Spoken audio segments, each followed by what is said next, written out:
Amr Musa handed over the proposed amended constitution to the interim president Ali Mansour on Tuesday at the Ittihadiyya presidential palace. Musa called on Egyptians to vote yes to the upcoming constitution referendum during a press conference following his meeting with Mansour, adding that the ratification of the constitution would help the country exit its period of strife and severe sedition and its dangerous situation. On the other hand, students, unions organized protests and rallies at different universities across the country on Sunday, an effort that was in spirit with those at Cairo University after the death of one of the students. Also this week, Egypt has lost Ahmed Fouad Negm, known as the poet of the people, who challenged successive leaders and whose work inspired young generations to push for change. And definitely was an icon also for the revolution of the 24th revolution. We joined today with Rehan Mazen. She's a journalist with the Ahram News Agency. I'd like to thank you very much for joining us. Newspaper, by the way. Newspaper. Thank you very much for that. Thank you. Pleasure to be with both of you. Thank you. Sharif and Salma. Thank you. Always pleasure to be with you. Thank you very much, Rehan. Well, first of all, just the topping off of our interview, as the Constitution has reached to its final draft, as an Egyptian, how do you see it, finally?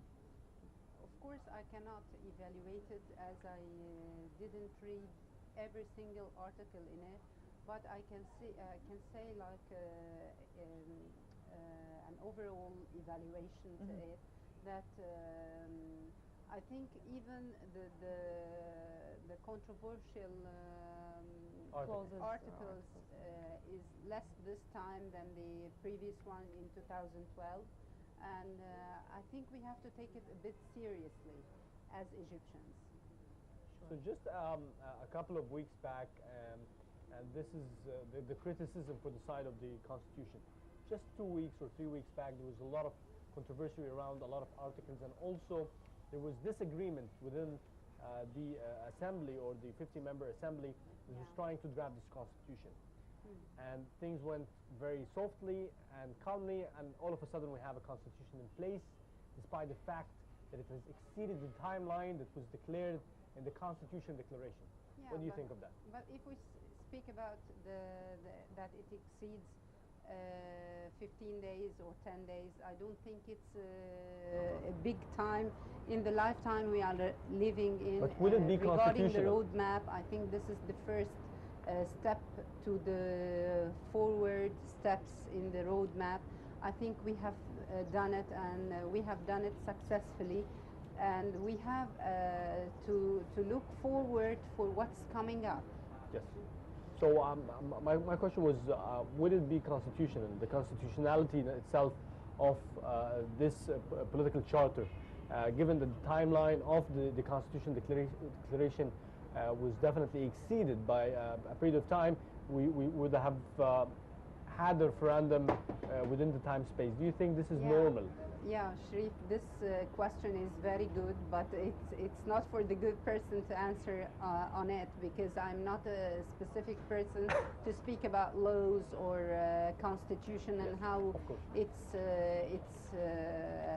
active in its time, but I can evaluate the whole process as a normal Egyptian person. Well, moving on, just as a normal layman, just a regular Egyptian, do you think, in your opinion, the turnout for the vote would be huge as expected, or you don't think the turnout is going to be, I mean, are the people actually looking forward? They are really serious, in your opinion? Look, it depends on the Egyptians first. They're unpredictable. The Egyptians, yeah, it depends on the Egyptians whether they want it to be really serious, or they just want to have some fun in the time we are living. And I think we have to end this time we are living, and to exit of this stage phase, because you know it's full of dangerous and we have to start moving on, drifting and many things. So we have to get rid of it in order to overcome and to move on. To move on. Yeah. So do you think this phase, in the likely event that the constitution was approved, which by trend analysis usually got approved in the two previous referendums, whether in 2012 or in 2011. Yeah. Do you think this will end a phase, because that was what was expected in 2012, and that was the government back then has mentioned that the transition phase is going to be over, things are going to be stable, and we lived another year and a half or almost. I'm speaking about the normal Egyptian, I'm speaking about your opinion. Yeah. Would it end this transition phase? I hope it will end, and I think that many Egyptians are having the same feelings like me, that they want to end up all what we have passed by. I mean, 3 years in the transitional period is not a small time. Of course, it's not a big time in any transitional period in any country, but of course it is not it's a waste of time. I mean, we are wasting all our time, and economics are not getting great, and we are getting down, so we have to look more optimistic in order to, yeah. Well, moving on to a more another different issue that was also happening this week is regarding the student protests in the universities, Yeah. and the youth are there are uprisings and dying. And do you think that the Muslim Brotherhood have been using the students maybe for their sure. own gains? For sure, you know, they are one of the tools they are using, and you can say Muslim Brotherhood lovers are doing that because they are believing in what Muslim Brotherhood is doing, and they believe that all the situation we are living in is totally wrong, and a coup from And their that they're correcting coup it. d'etat and everything. They are totally convinced with that. So, you know, it's very easy to use the youth and young people because they are the most vibrant personalities, and they are the ones to fulfill their aims. So it's very easy.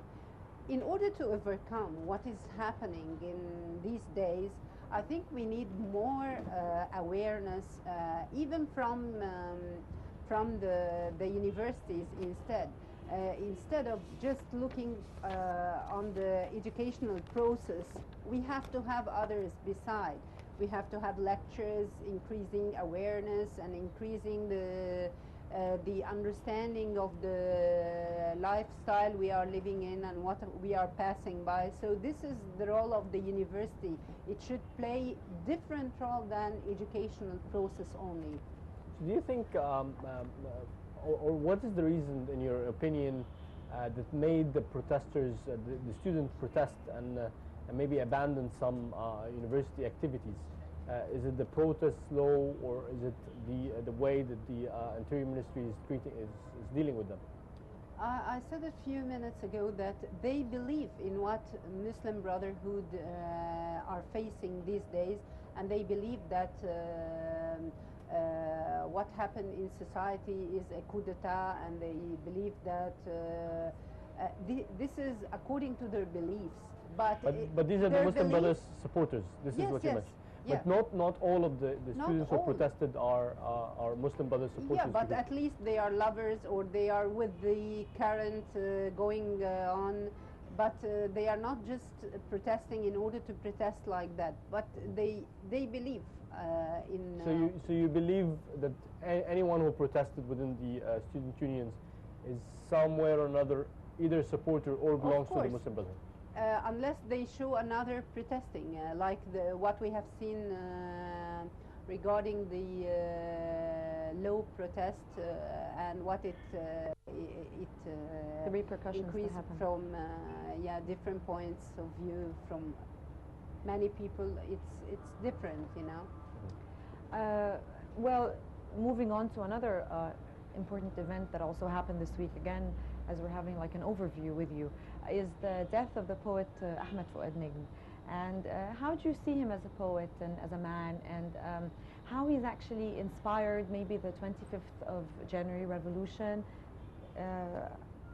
What do you Actually, think? I can conclude or clue his death in one word, that he is the symbol and the poet of all Egyptians, and he resembles really the real life of normal Egyptians. And he used to show that in his writings, and he always feel what he writes. He's just not writing without a feeling or from his imagination. No, he's realistic, and was doing all that from real life. Thank you very much, Riham. Thank you so much for joining us. Riham Mazen, a journalist in Al Ahram newspaper. Thank you, And, Salma. Thank you, Sharif, so thank you much very for much. always presenting this nice program. Thank you very Pleasure much. to have you. Pleasure to have you. And now we move on to a break and be right back.